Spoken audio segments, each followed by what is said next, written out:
Good morning বন্ধুরা। আজকে আবারও একটা নতুন দিন নতুন সকাল তোমাদেরকে সঙ্গে নিয়ে শুরু করছি। তো আশা করছি সবাই খুব ভালো রয়েছো আর আমরাও বেশ ভালো রয়েছি। আর আজকে হচ্ছে বুধবার আর এখন বাজে সকাল 7:30। তো আজকের ভিডিওটা এখন থেকে শুরু করলাম আর আশা করব অন্যান্য দিনের মতো আজকের ব্লগটিও তোমাদের ভালো লাগবে।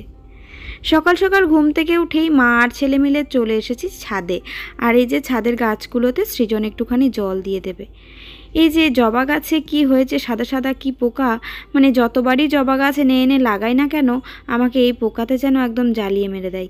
তো এইটার ওষুধ একটা নিয়ে এসেছি, কিন্তু আবার স্প্রে বটল নেই আর কি।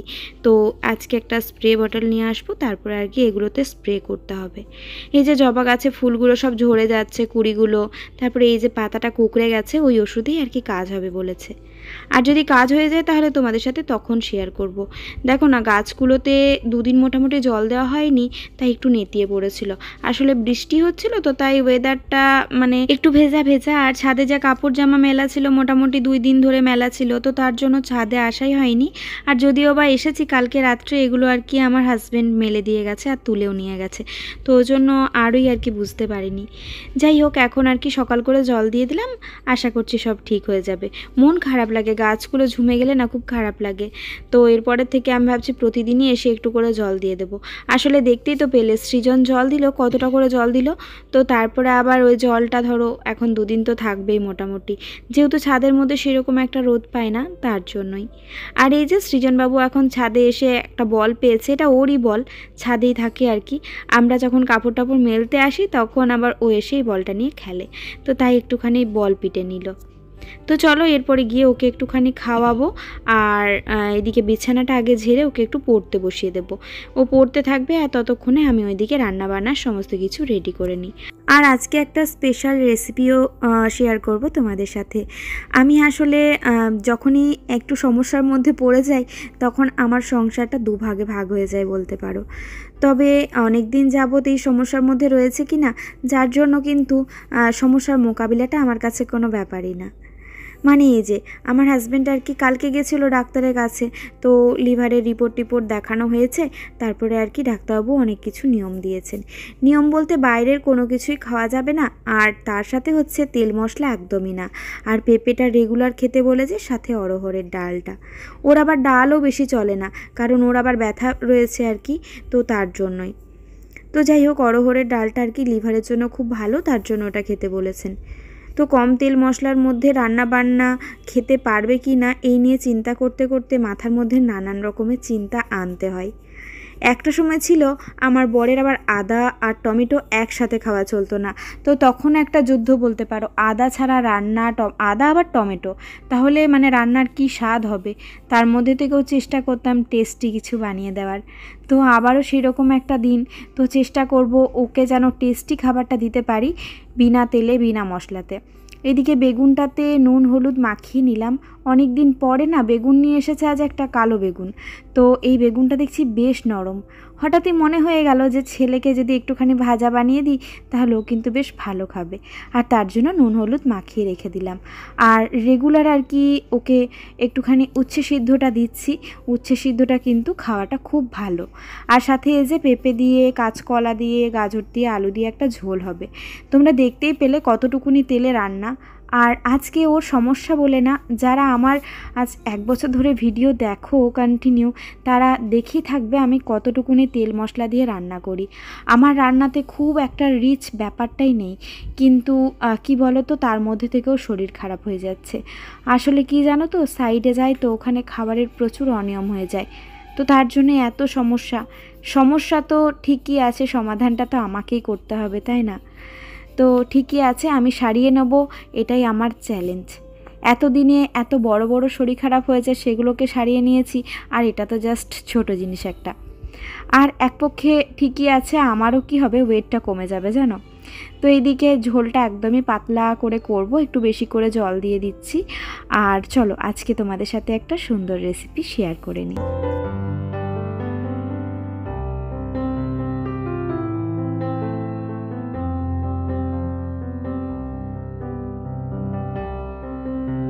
বাড়িতে ছিল অল্প একটু করে লাউ শাক, আর দেখলাম লাউ শাকটা বেশ কচি রয়েছে আর কি। তো তার জন্য ভাবলাম যে চলো তাহলে একটুখানি অন্যরকম করে এটাকে বানানো যাক, কারণ লাউ শাক ভাজা না সেরকম একটা কেউ আমাদের বাড়িতে ভালো খায় না।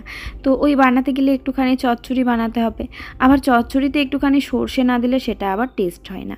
তো ভেবে দেখলাম যে অনেক ভজকটো ব্যাপার আছে, এখন 1 মাস অন্তত মানুষটিকে একটু হালকা খাবার দিই। তো তার জন্য এখানে আমি গোটা 8টা আর কি চিংড়ি নিয়েছি, একদম অল্প তেলে আর কি, একদম স্যালো ফ্রাই করব।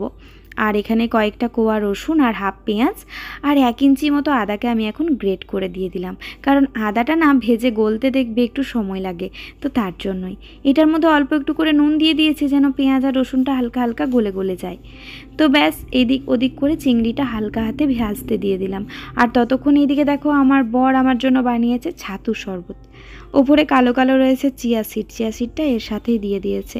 তো ও এখন রেগুলার বলেছে সকালে 1 গ্লাস করে ছাতুর শরবত খাবে। আর আজকে যেহেতু ছুটির দিন, আজকে কোনো একটা অনুষ্ঠান কিছু একটা রয়েছে আর কি, যার জন্য আজকে ছুটি রয়েছে, কিন্তু ওর ছুটি নেই, ওর অফিস রয়েছে। তো একটু দেরি করে যাবে আর কি আজকে, তার জন্য একটু সময়টাও পেয়েছি, নচেত দেরি করে উঠে হড়বড় করে সব কিছু করাটা ভীষণ মুশকিল হয়ে যেত।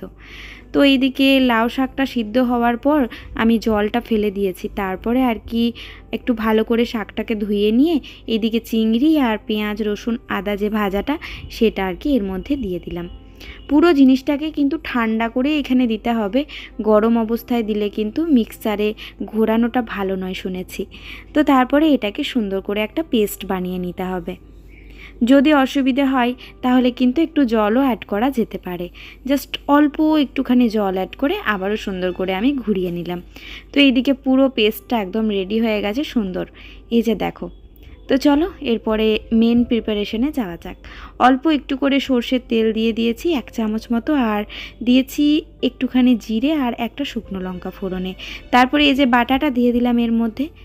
এরপর এটাকে একটুখানি নাড়াচাড়া করতে হবে, আর কিছুই না। আর কয়েকটি মশলা জাস্ট এর মধ্যে অ্যাড করতে হবে। এইভাবে কিন্তু বরবটি বাটা করলেও বেশ ভালো লাগবে মনে হচ্ছে আমার। আমি একদিন করব, তোমাদের সাথে শেয়ার করব, ঠিক আছে? তো এই যে আমি এখন ওটা ধুয়েও জলটাও দিয়ে দিলাম, মানে এতটা সুন্দর গন্ধ বেরিয়েছে চিংড়ি মাছের যে জলটা ফেলে দিতেও না আমার মায়া লাগছে। তারপর একে একে এখানে হলুদের গুঁড়ো, জিরের গুঁড়ো, ধনের গুঁড়ো, আর যদি বাড়িতে কাশ্মীরি লঙ্কা বা লঙ্কার গুঁড়ো থেকে থাকে তবে অবশ্যই কিন্তু সেটা দিও। আর অল্প একটু করে আমি গোলমরিচের গুঁড়ো দিয়েছি। তো ব্যাস, আর কোনো মশলা আমার কাছে এই মুহূর্তে নেই, তার জন্য আর কিছু দিতে পারলাম না, জাস্ট একটুখানি নুন আর অল্প একটুখানি চিনি। তো এই দিলাম চিনি, এটা যেটা গুড়ের ডাস্ট আর কি, জ্যাগরি পাউডার সেটাই আর কি। তো ব্যাস এটাকে এরপরে সুন্দর করে নাড়াচাড়া করে জাস্ট ভাজা করে নিতে হবে, তাহলেই রেডি হয়ে যাবে। এটা খেতে যে কি হয়েছিল বন্ধুরা তোমাদেরকে আমি কি বলবো, মানে অমৃত লাগছিল। আমি ভাতের সাথে একটুখানি পেঁয়াজ কুচো নিয়েছিলাম, আর অল্প একটু করে কাঁচা তেল নিয়েছিলাম, আর একটা কাঁচা লঙ্কা। আমি এই ঝোল টোল কিচ্ছু খাইনি, শুধুমাত্র এটা দিয়েই ভাত খেয়েছি। তো নিজের মনে হচ্ছে যে না সত্যি হয়তো এতদিনে আমি গৃহিণী হয়ে উঠতে পেরেছি আর কি, সব দিকটা ঠিকঠাক মেনটেন করতে। আবার ভাবলাম ছেলে যদি ওটি না খায় তাহলে আবার বেশ সমস্যায় পড়বো।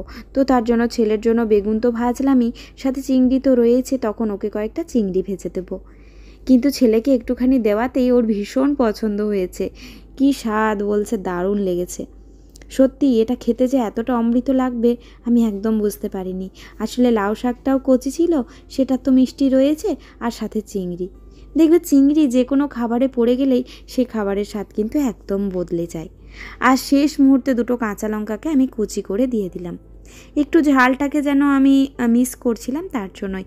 আর এর জন্যই কুচি করে দিলাম, ছেলেকে যখন দেব তখন কিন্তু বেছে দিতে পারবো, তো তার জন্যই। আর যারা ঝাল খাবে তারা কিন্তু অবশ্যই ওই যখন পেঁয়াজ রসুন আদা সবটা ভাজা হচ্ছে তখন তার মধ্যে 2-4টা শুকনো লঙ্কা হোক বা কাঁচা লঙ্কা হোক দিয়ে দিও। তারপর সেটাকে ওই পেস্টটার সাথে দিয়ে দিও, তাহলে বেশ ঝাল ভালো লাগবে আর কি আরও। তো চলো রেডি হয়ে গেল এদিকে আমার চিংড়ি মাছ আর লাউ শাকের বাটা, আর এদিকেও রেডি হয়ে গেছে বেগুন ভাজা। তো এখন খুব একটা বেশি বাজেনি, ওই 9:30 মতো বাজে, রান্নাবান্না তাড়াতাড়ি হয়ে গেছে। এরপরে আর কি প্রচুর কাজ রয়েছে, বাসনগুলো ধুয়ে আগে তুলে নিলাম আর গ্যাসটা আগে মুছে নিলাম। এই দুটো কাজ হয়ে গেলে আমার মনে হয় অনেক বড় কাজ হয়ে গেছে। আর সকালে উঠে বিছানা যেহেতু পরিষ্কার, তার মানে পুরোটাই একদম পরিষ্কার হয়ে গেছে আর কি। জাস্ট টুকটাক কাজের তো আর শেষ নেই, সেই কয়েকটা কাজ রয়েছে। আর আজকে ছেলে বাড়িতে রয়েছে, তো তার জন্য তাকে পড়ানো, তার সাথে চিৎকারও করতে হবে, বকতে হবে, আবার একটুখানি পড়তেও বসাতে হবে। সকাল থেকে একটুখানি টেবিলগুলো লিখতে দিয়েছিলাম আর ওর বাবার সাথে খেলাধুলা করছিল এই আর কি। তো চলো এরপরে আমি স্নানটা সেরে নেব, আবারও তোমাদের সাথে একটু পরে দেখা হবে। আর চলো ততক্ষণে ওর বাবাকে টিফিনটা দিয়ে দিই। টিফিন বলতে এখন বলেছে রান্না বান্না করা কিছু নিয়ে যাব না, জাস্ট ফল টলই নিয়ে যাব। তো আমি আর কি কালকে রাত্রির থেকে মুগ ডাল ভিজিয়ে রেখেছিলাম, তো সেই মুগ ডালটা দেখছি অঙ্কুর বেরিয়ে গেছে। আর তার সাথে দিয়ে দিলাম হাফ শসা, আর এদিকে দিলাম হাফ গ্রিন অ্যাপেল আর কি। এখন গ্রিন অ্যাপেলটাই বেশি পছন্দ করে, এরকম রেড অ্যাপেলটা অতটা খেতে চায় না, তো তার জন্য ওকে গ্রিন অ্যাপেলটাই দিয়েছে। আর ডাক্তারবাবুও বলেছেন যে টক জাতীয় ফলটা খেতে, ওটা নাকি লিভারের পক্ষে খুব ভালো। তো এটা একটু টক টকও খেতে হয়, বেশ ভালো আর কি। আর এই যে বেদানা আনা হয়েছিল মোটামুটি 5-6 দিন আগে, তো আমার ওই কাটার অভাবে আর কি খাওয়া হয়নি। তো বেদানাটা কেটে দেখি এই অবস্থা। যাই হোক, ফল তো তার মধ্যে গুণাগুণ নিশ্চয়ই রয়েছে, তো এটা আর কি দিয়ে দিলাম। আর সকাল করে তো ঘুম থেকে উঠে আমনটা খাচ্ছে। এই কয়েকটা জিনিস আমি ভেবেছি প্রতিদিনের রেগুলার রুটিনের মধ্যে রাখবো, আর 1 মাস পরে আবারও চেক করাবো, একদম নিয়ম করে চেক করাবো, দেখি তারপরে রিপোর্ট কি হয়। আমি একবার ভাবি যে ভগবান আমার সাথে পরীক্ষা নিচ্ছে আর আমি পরীক্ষা দিতে একদম প্রস্তুত। তো চলো এদিকে টিফিন রেডি হয়ে গেছে। এই যে সৃজনবাবু এঁকেছে আর আমি স্নান করছিলাম। তো না, এটা স্যারের কাছে এঁকেছে, স্যারের কাছে এঁকেছে। আচ্ছা, এইটা দেখে দেখে আরও একটা আঁকা এঁকেছে। তো এখন আঁকাটা মনে হচ্ছে অনেকটাই ইমপ্রুভ হয়েছে নাকি রে?